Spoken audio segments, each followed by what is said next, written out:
In the center of a crowded stadium, people's faces appear blurred, merging into a single mass. Psychologists noted this phenomenon as early as the 19th century when the French physician Gustave Le Bon first described the loss of individuality in a crowd. In his research, he observed how, during demonstrations on the streets of Paris, people who were previously reserved suddenly began to behave in ways they would never dare to on their own. A person loses awareness of their own uniqueness. Their personality seems to dissolve. This is not an exaggeration. Experiments show that in large crowds, even the most recognizable features of a person become less noticeable to those around them. In London, experimenters asked passers-by to identify from a photograph who had been standing next to them in the crowd just a minute earlier. And most people got it wrong, even if their neighbors were wearing bright clothing. Scientists explain this as the effect of de-individuation. As soon as a person finds themselves among dozens or hundreds of others, the brain stops processing the details of individual faces. Masks and identical clothing only intensify this effect. For example, at carnivals in New Orleans, people wearing masks begin to behave completely differently than they would without them, allowing themselves to do things that would seem impossible alone. Even in the largest metropolises in the world, such as New York and Los Angeles, residents note that in the bustling crowds on the streets, they feel neither shame nor fear of being noticed. Anonymity in a crowd ceases to be just a word. It becomes almost physically tangible. When there are hundreds of voices, footsteps, and glances around, the individual disappears, replaced by a faceless collective we. But what happens to the individual next, when the fear of being oneself disappears? Within seconds, the first signs of shocking behavioral changes appear. The loss of the fear of being noticed acts like an explosive charge. Just a moment ago, the person was standing calmly, but now, like everyone else, they are ready to do things that would have seemed impossible alone. One of the most striking examples of this effect was the events in Los Angeles in the early 90s, when thousands of ordinary residents suddenly took to the streets and began smashing shop windows. Many of them later admitted, if they had been alone, they would not have dared to take something that wasn't theirs or break something in front of others.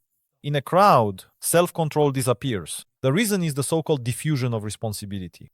The more people there are around, the less significant one's own actions feel. If everyone is shouting, you shout too.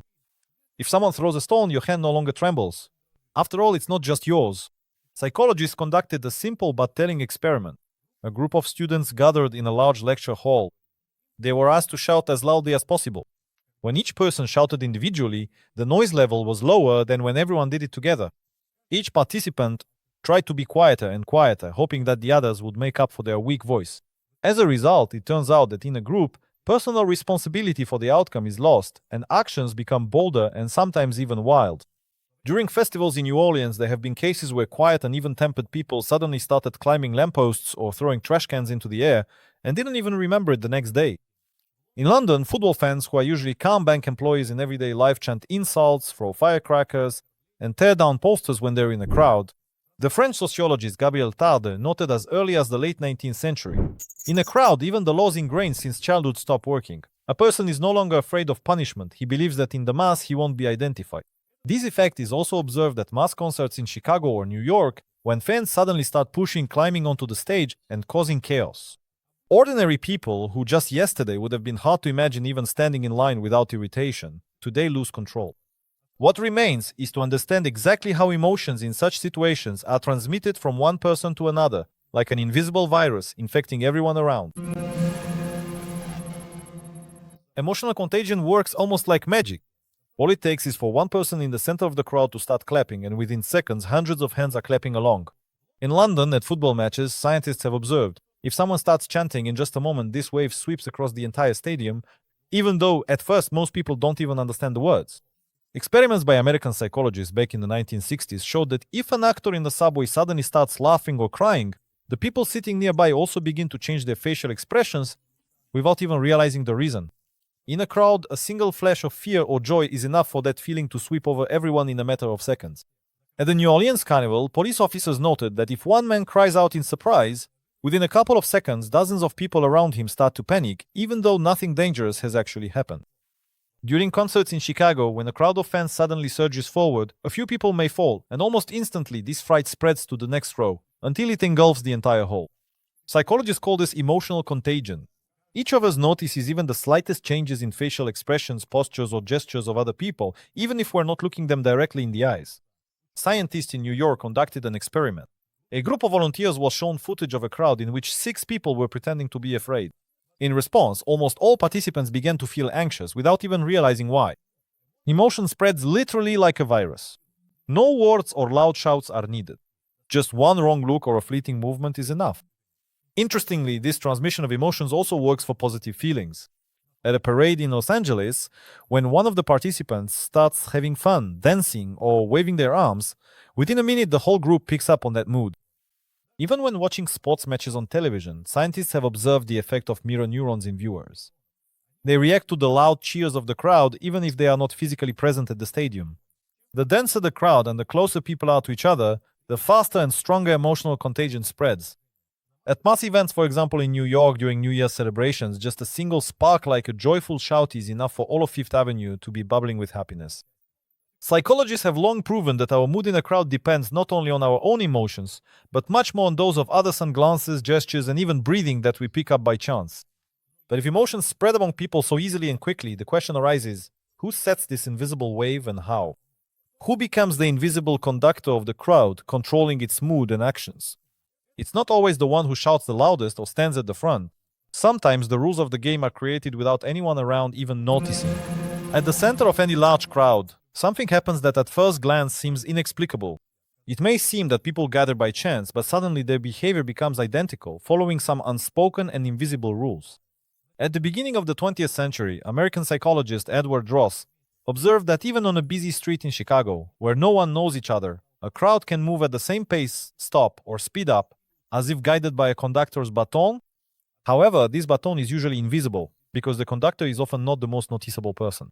The leader might turn out to be the one who made the first bold gesture, crossed the street against the light by accident, or tossed a coin to a street musician. The others pick up on this behavior, often without thinking, and it instantly becomes the new rule for everyone around. In the 70s, a unique experiment was conducted in New York. A few volunteers would start clapping at an empty intersection, and within seconds, dozens of passers-by would join in, considering it the norm. In the same way, during football matches, the person who throws the first ball onto the field invisibly sets the standard of behavior for the entire section of fans. Such rules can even apply to the smallest details: how to stand, when to move, how long to wait. And no one argues, because the feeling of mass approval is stronger than any habit. In France in the 1960s, observations were conducted at a noisy market. As soon as one customer started to complain, within a minute the whole row would raise their voices, even without understanding the reasons. Sometimes the invisible leader is a person with particular confidence or emotionality, and sometimes this mechanism can be controlled by a group. If several people start doing something at the same time, the rest almost always copy their behavior. Psychologists from Boston studied how chaos arises at concerts. When several dozen fans climb over the barriers, the others pick up on this impulse, considering it the new correct action. At mass marches in Los Angeles, even complex formations and movements, such as the famous wave at stadiums, can arise spontaneously. It's enough for the first 10 rows to raise their hands in sync, and the next 100 immediately repeat them, as if on cue. And no one gives an order. The rules simply emerge before your eyes. These invisible patterns work not only at joyful celebrations. During mass panics like on Times Square in New York, when someone suddenly screams and starts running, everyone else immediately does the same, even if they don't understand what the danger is.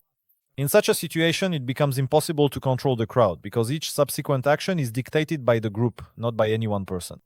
The more people there are around, and the stronger the emotions, the faster these invisible rules form and change.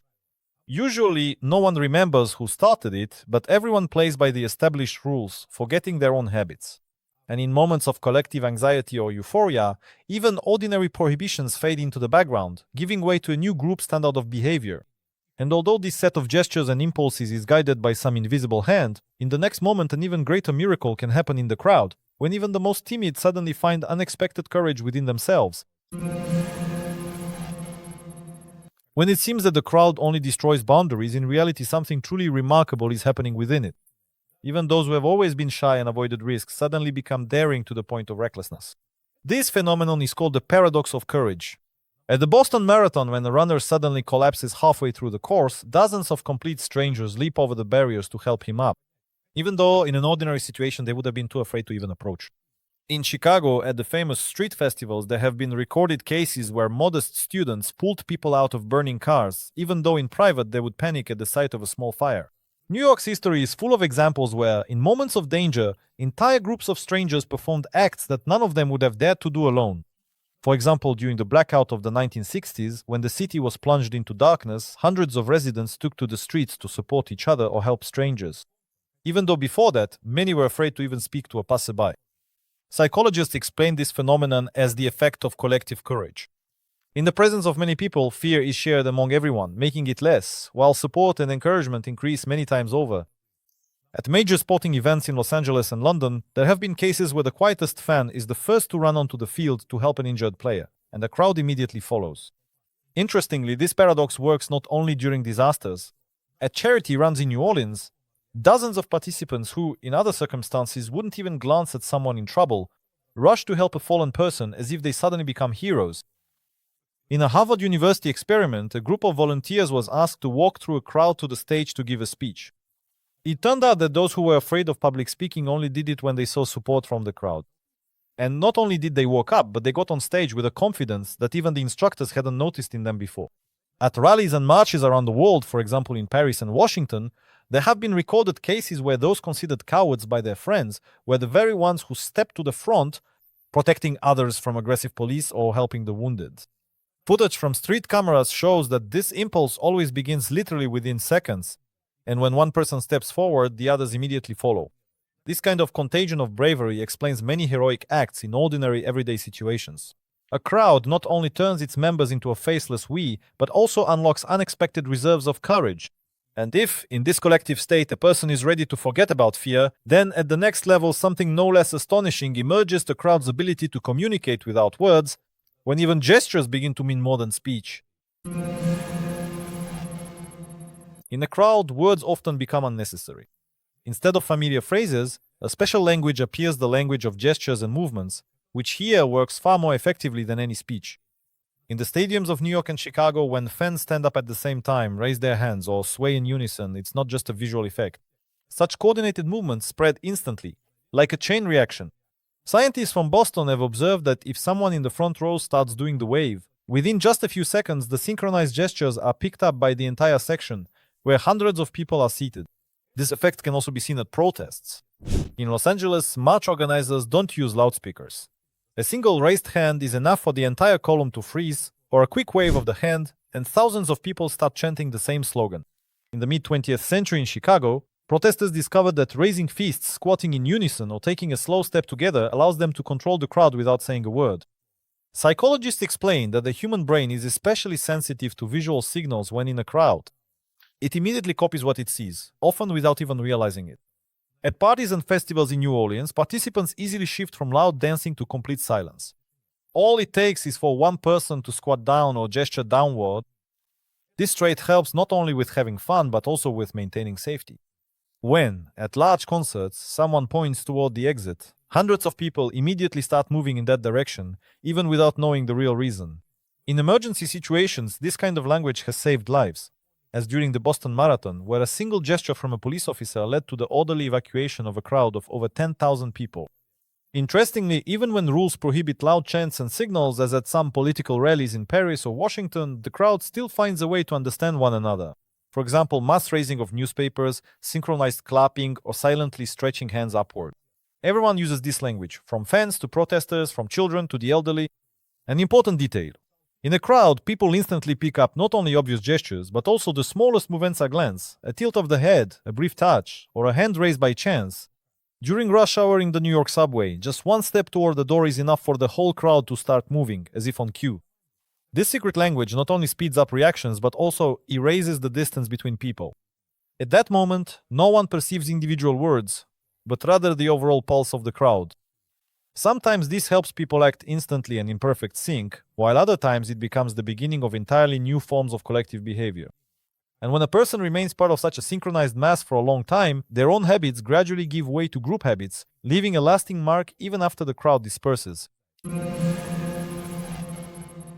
When someone leaves a stadium, a concert, or a noisy demonstration, the effect of the crowd does not disappear immediately.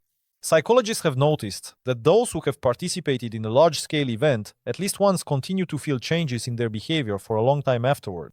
In Boston, after mass marathons, participants were found to have an unusually high openness to meeting new people. Even several weeks later, people were more likely to choose socializing over solitude.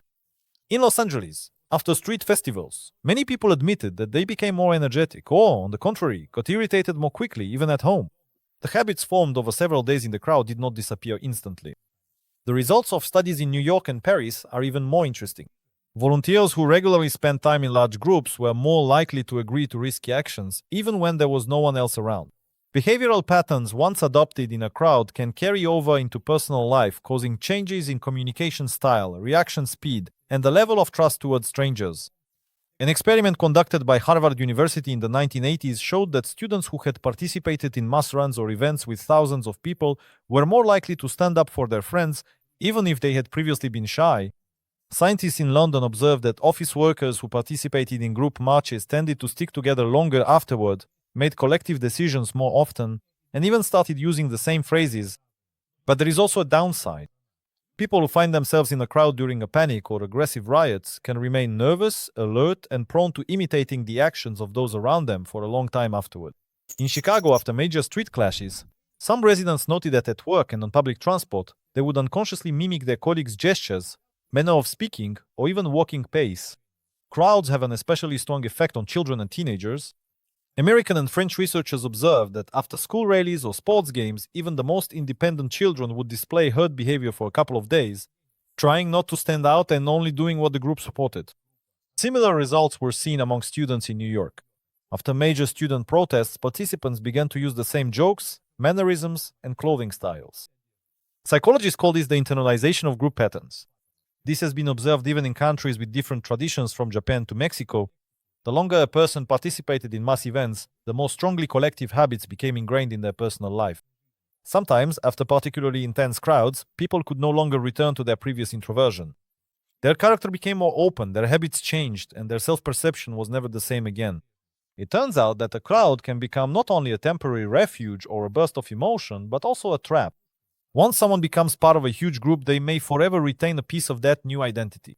And that's why the main effect of the crowd is not just an instant transformation, but a deep and often irreversible change in behavior.